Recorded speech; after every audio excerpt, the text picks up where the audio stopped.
IFK അദ്ദേഹമാണോ? അതാണോ? അപ്പോൾ ഈ ഫെസ്റ്റിവൽ ചെയ്തിട്ട് സിനിമയോട് ഓടുന്നുണ്ട്.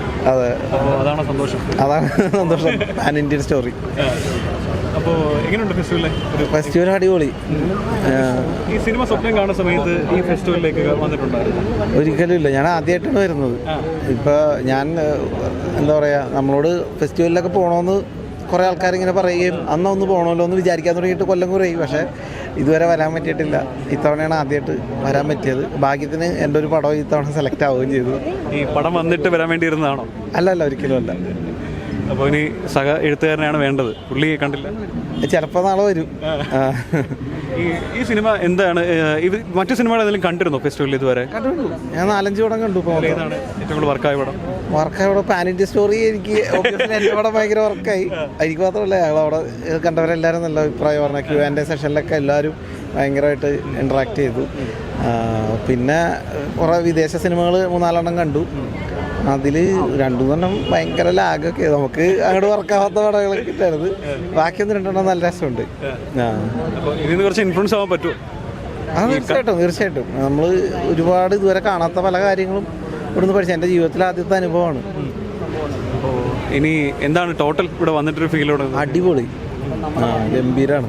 നമ്മൾ പറയുന്നത് മാത്രമല്ല, ഇത് വന്ന് ഇതിലൂടെ കടന്നു പോകാന്ന് പറയണത് ഭയങ്കര രസമുള്ള പരിപാടിയാണ്. ഈ ക്വസ്റ്റ്യൻ ആൻസർ സെക്ഷനിൽ വെള്ളം കുടിപ്പിച്ച? ഇല്ല, ആ ഡയറക്ടർ കുടിച്ചോളൂല്ലോ. നമ്മളായിട്ട് കുടിപ്പിക്കണം? അല്ല, അങ്ങനെ വെള്ളം കുടിപ്പിക്കലായിരുന്നില്ല. എല്ലാവർക്കും ഭയങ്കര ഇഷ്ടമായ എൻ്റെ ഇതായിരുന്നു. ഈ ക്വസ്റ്റ്യൻ ആൻസർ സെക്ഷനിലൊക്കെ പോയിരിക്കുമ്പോൾ ഗംഭീര ചോദ്യങ്ങളായിരിക്കും വരാറുള്ളത്. ഞാൻ അതുകൊണ്ട് ചോദിച്ചതാണ്. അത്രയുള്ള ബുദ്ധിമുട്ടുണ്ടായില്ല? അപ്രീസിയേഷൻ ആയിരുന്നു. ഡയറക്ടർ? ഇല്ല, ഇത് ജോൺ കുട്ടി എഡിറ്റർ.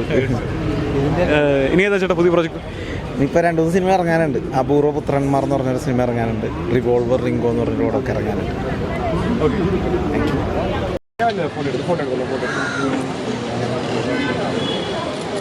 മോഹൻലാലിൻ്റെ ഫോട്ടോ എല്ലാം ഉണ്ടോ?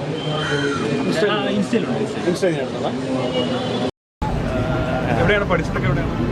ഞാൻ പഠിച്ചിട്ടില്ല. ഞാൻ ബിടെക്കാണ് പഠിച്ചത്, ഇലക്ട്രോണിക്സ് ആൻഡ് കമ്മ്യൂണിക്കേഷൻ. അതിനുശേഷം ഞാൻ പിന്നെ ചെറുതിലോട്ടേ വരയ്ക്കുമായിരുന്നു. അങ്ങനെ ടൂൺസ് അക്കാഡമിയിൽ ട്രിവാൻഡ്രം ടെക്നോ പാർക്കിലെ ഇവിടെ അനിമേഷൻ ഫിലിം മേക്കിംഗ് എന്ന കോഴ്സ് ഡിപ്ലോമ ചെയ്തു. പിന്നെ അവിടെ തന്നെ വർക്കിന് കയറിയ അനിമേറ്ററായിട്ട് 2D പ്രീ പ്രൊഡക്ഷൻ ആർട്ടിസ്റ്റായിട്ട് വർക്ക് ചെയ്തു. പിന്നെ അപ്പോൾ അതിൻ്റെ കൂടെ ഞാൻ വരയ്ക്കുമായിരുന്നു. അങ്ങനെ ഒരു 5-6 വർഷമായിട്ട് കാരിക്കേച്ചർ പ്രാക്ടീസ് ചെയ്യുന്നു.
വീട്ടിൽ ഇങ്ങോട്ട് മാറാൻ വലിയ ബുദ്ധിമുട്ടുണ്ടായില്ല?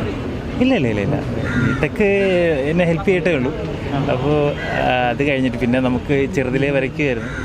അപ്പോൾ വരയോടാണ് കൂടുതൽ താല്പര്യം വന്നത്. ഇതുവരെ വരച്ചതിൽ ഏറ്റവും മെമ്മറി ആയിട്ട് തോന്നുന്നത് 2016 എനിക്ക് ഇന്ത്യ ബുക്ക് ഓഫ് റെക്കോർഡ്സ് കിട്ടിയായിരുന്നു. അത് മോഹൻലാലിനെ ഒരു 111 പോർട്രേറ്റ് ഞാൻ വരച്ചിട്ട് പുള്ളിക്കാരനെ റെപ്രസെൻ്റ് ചെയ്തിട്ടുണ്ടായിരുന്നു. പുള്ളിക്കാരൻ ഇഷ്ടപ്പെട്ടത്.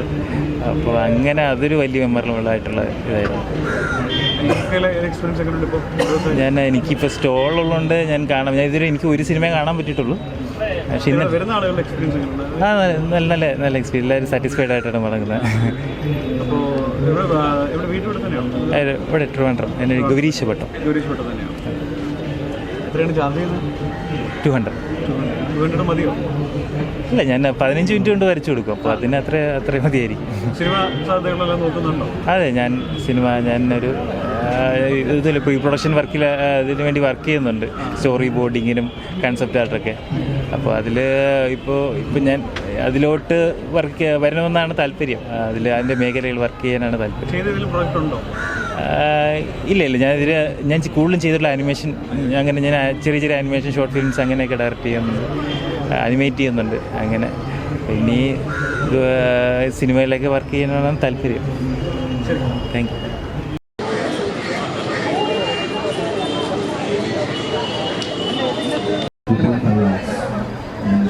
ഫിലിം ഫെസ്റ്റിവലിൻ്റെ ഭാഗമാകുകയാണ്, എന്തോ തോന്നുന്നു ഇപ്പോൾ?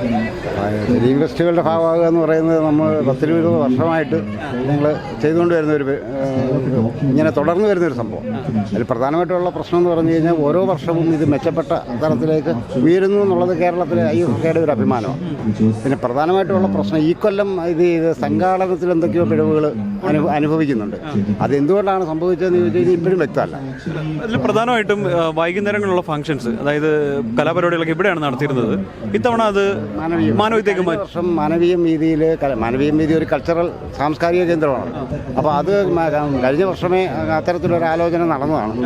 ഈ വർഷം അതൊരു നല്ല കാര്യമാണ്. കാരണം എന്താണെന്ന് ചോദിച്ചു കഴിഞ്ഞാൽ എല്ലാം ഒരിടത്ത് കോൺസെൻട്രേറ്റ് ചെയ്യുന്നതിനേക്കാൾ നല്ലത് നഗരത്തിൻ്റെ വിവിധ ഭാഗങ്ങളിലേക്ക് സ്പ്ലിറ്റ് ചെയ്ത് പോകുന്ന, പ്രത്യേകിച്ച് മാനവീയ വീതി എന്ന് പറയുമ്പം അതൊരു സാംസ്കാരിക ഇടനാഴി എന്നുള്ള സങ്കല്പത്തിൽ നിന്ന് വിഭിന്നമായിട്ട് അടുത്തിടെ ഒരു ചില ഡീവിയേഷൻസ് ഉണ്ടായി. അതിൽ നിന്ന് തിരിച്ചു പിടിക്കാനും ഒക്കെ ഇത്തരം വലിയ സാംസ്കാരിക പരിപാടികൾ നടത്തുന്നത് കൊണ്ട് ഗുണമുണ്ടാകും. പക്ഷേ ഇവിടെ ഒരു യഥാർത്ഥത്തിലുണ്ടായ ഒരു പ്രശ്നം, നമുക്ക് വിമർശനാത്മകമായ ഒരു സമീപനം ഇക്കാര്യത്തിൽ ഞങ്ങൾ എടുക്കുന്നതെന്ന് പറയുന്നത്, ഈ കഴിഞ്ഞ വർഷങ്ങളിലും കാലങ്ങളിലും നമ്മുടെ മാധ്യമങ്ങളോടും പൊതുജനങ്ങളോടും ഇവിടുത്തെ ഭരണാധികാരികൾ പറഞ്ഞിട്ടുള്ളൊരു വിവരമുണ്ട്. ഈ പ്രദേശത്തെ പ്രാദേശികമായ ഒരുപാട് കലാകാരന്മാർ മാനവീയ വീതിയുമായിട്ട് ബന്ധപ്പെട്ടും തിരുവനന്തപുരത്തും ശരിക്കും പറഞ്ഞു കഴിഞ്ഞാൽ അന്നത്തിന് വകയില്ലാതെ, റേഷൻ വാങ്ങാൻ നിവൃത്തിയില്ലാതെ ഇപ്പോൾ ഉണ്ട്. അവർക്കും കൂടെ വേദി കൊടുക്കാനുള്ള ഒരു അവസരം ഉണ്ടാകും എന്നാണ് അന്ന് പറഞ്ഞത്. പക്ഷേ നിർഭാഗ്യവശാൽ ഇപ്രാവശ്യവും അതിന് ശ്രമിച്ചിട്ടില്ലാതെ മാത്രമല്ല, വളരെ രൂക്ഷമായൊരു വിമർശനം ഞങ്ങൾ ഉന്നയിക്കുന്നത് ചലച്ചിത്ര അക്കാദമിയുടെ ബോർഡ് മെമ്പർമാർക്ക് വരെ പരിപാടി കൊടുത്തു. അത്ര വലിയൊരു അർഹതപ്പെട്ടവർക്കല്ല ഇവിടെ പ്രാധാന്യം. അവരർഹതപ്പെട്ടതല്ലെന്നല്ല നമ്മൾ ആണെന്നല്ല പറയുന്നത്, മറിച്ച് അർഹതപ്പെട്ടവർ എന്നുള്ള നിലയിൽ വേറെ ഒരുപാട് നമ്മളെ ഏറ്റവും താഴെക്കിടയിലുള്ള ആളുകളെ പരിഗണിക്കുക എന്ന് പറയുന്ന ഒരു സാമാന്യ യുക്തിയുടെ പ്രശ്നമുണ്ട്.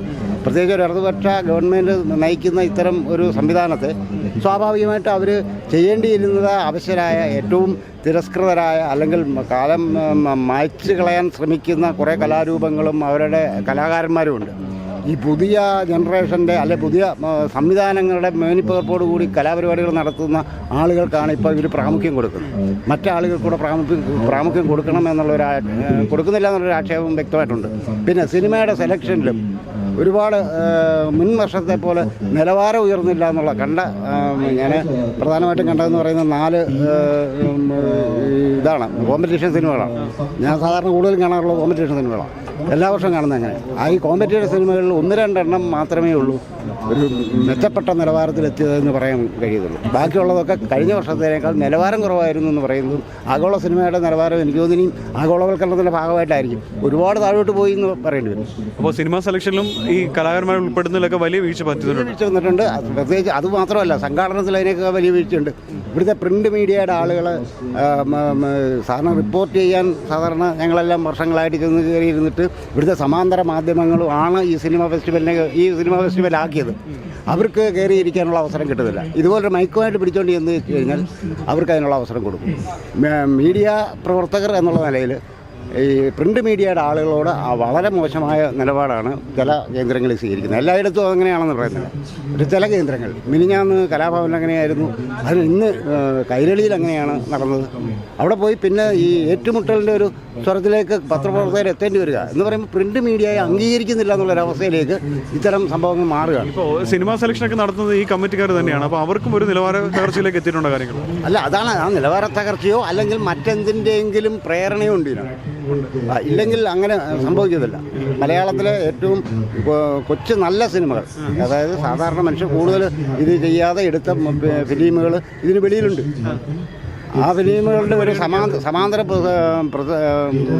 പ്രദർശനം എന്നുള്ള നിലയിൽ മാനവീയ രീതിയിൽ ഞങ്ങൾ ആലോചിക്കുന്നുണ്ട്. ഇവിടുന്ന് തിരസ്കരിക്കപ്പെട്ട അത്ര സമാന്തര ചെറിയ സിനിമകളുണ്ട്.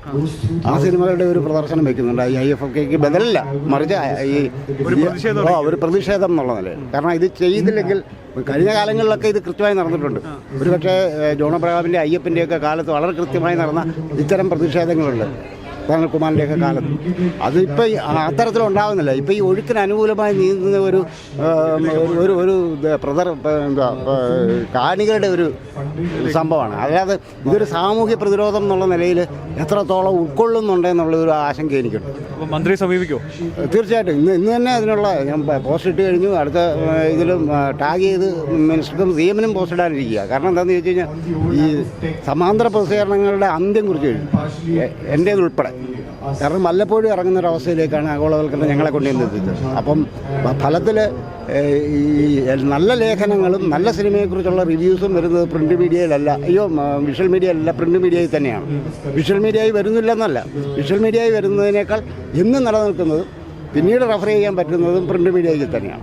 അപ്പോൾ അവിടെ ഇടതുപക്ഷ സർക്കാർ ഭരിക്കുന്ന സമയത്ത് കലാകാരന്മാരെ അല്ലെങ്കിൽ മാധ്യമപ്രവർത്തകരെയൊക്കെ വേണ്ട രീതിയിൽ പരിഗണിക്കണം എന്നാണ് അഭിപ്രായം. പരിഗണിക്കണം എന്ന് മാത്രമല്ല, അവർക്ക് പരിഗണന കിട്ടും എന്ന് അവർ സ്വയം വിശ്വസിക്കുകയും ചെയ്യുന്നൊരു സാഹചര്യമുണ്ട്. ബഹുഭൂരിപക്ഷം കലാകാരന്മാരും ഇടതുപക്ഷ സഹയാത്രികരോ ഇടതുപക്ഷ പ്രവർത്തകരോ അല്ല ഇടതുപക്ഷ അനുഭാവികളുമാണ്. അപ്പോൾ അവരെ ഉൾക്കൊള്ളാനാകാതെ പോയാൽ അതൊരു പക്ഷേ ഭരണകൂടത്തിൻ്റെ വീഴ്ചയാണെന്ന് നമ്മൾ പറയേണ്ടി വരും. അത് പൊളിറ്റിക്കലായ ഒരു വീഴ്ച തന്നെയാണ്.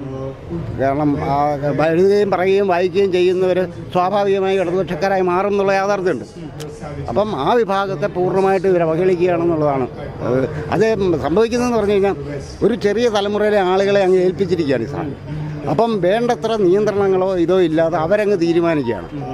അപ്പം ഈ ആളുകളുടെ രൂപവും ഭാവവും ഒക്കെ നോക്കിയിട്ട് ആളുകളെ വേർതിരിക്കുന്ന ഒരവസ്ഥയിലേക്ക്, അതൊരു മോശമായ കൾച്ചറാണ്. അതിലേക്ക് പോകുന്നുണ്ടോ എന്നൊരു സംശയം, ഇതൊരു ആശങ്കയാണ് പങ്കുവച്ചത്. അപ്പോൾ മേളയുടെ നടത്തിപ്പിൽ ഇത് കാര്യമായിട്ട് ബാധിക്കുന്നുണ്ട്, കാര്യമായി ബാധിക്കുന്നുണ്ട്. കാരണം കഴിഞ്ഞ മുൻകാലങ്ങളിലുള്ള കഴിഞ്ഞ വർഷത്തെ മേളയുടെ അത്രയും പോലും പകിട്ടോ കൊഴുപ്പോ ആ പ്രതിരോധത്തിൻ്റെ ഒരു ആരും പ്രതിരോധിക്കാൻ പോലും ഇപ്രാവശ്യം ഇങ്ങോട്ട് വന്നിട്ടില്ല. മുമ്പ് ഇവിടെ ഒരുപാട് പൊതുവിഷയങ്ങളെ പ്രതിരോധിച്ചിരുന്നു ഈ സിനിമാ ഫെസ്റ്റിവലിനോടനുബന്ധിച്ച്.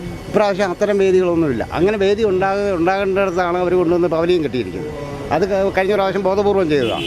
പക്ഷേ അതിന് താഴെ ഞങ്ങളൊരു സ്പേസിലായിരുന്നു മുമ്പ് ചെയ്തുകൊണ്ടിരുന്നത്. അത്തരം പ്രതിരോധത്തിനോ ആഗോള വിഷയങ്ങൾ പോലും പ്രതികരിക്കാനുള്ള ഒരു സാധ്യത ഒരുപക്ഷേ ഞങ്ങളെ ഉദ്ദേശിച്ച വയനാടിന് വേണ്ടി ഒരു സംഭവം 2 ദിവസത്തിനുള്ളിൽ ഉണ്ടാവും. അതിനെക്കുറിച്ച് ആലോചിക്കുന്നുണ്ട്. You're watching me on metromatney.com. metromatney.com. Subscribe for more videos. Subscribe for more videos. Subscribe here for more videos. Subscribe now. Thank you.